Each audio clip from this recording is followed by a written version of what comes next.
What's up, fellow Polymaths? In this video of the Java Fundamentals tutorial, we'll be going over variable length arguments, also called Varargs. Variable length arguments are a method with a variable length of arguments that can have 0 or more arguments. Variable length arguments are useful when the number of arguments to be passed in the method is not known. Variable length arguments can also reduce the code as overloaded methods are not required.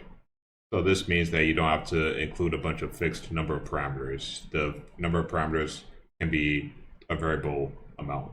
So here's a syntax of the variable length arguments. Of course, we have our name of the method, and then the data type, and then the parameter. But in between the data type and the parameter, or after the data type, there's these 3 dots right here. The 3 dots represent the variable amount of the parameters. For example, if we want to have an integer with the undefined number of parameters, then we can include this dot after the int variable, or after the int data type, and then the name of the variable as the parameter. And of course, we have our code that goes here. All right, so here we're in the code right now, and we're just going to create a method that contains a variable number of arguments. So here we have a method that returns an integer, and we have a parameter, a variable argument that's an integer data type.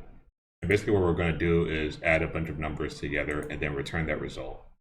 All right, so I created the method called add the numbers, and what we're going to do is call that method that we created in the main method. All right, so here we created the code so that we can call that method and output that in a print line statement. So let's run the code right now. All right, so here we have our result, which is 55. So this doesn't just work with integers, it can work with other types as well, such as strings and other primitive and reference data types. All right, here's an assignment for this topic. Number 1, write a method that returns an integer and takes in integer parameters. This method will return the multiplication of all the numbers. Number 2, write a method that uses a string variable length parameters, with the variable being the number of countries that you visited. If this video was of any value to you, then please leave a like, comment, share, and subscribe. Thanks for watching, and I'll see you later.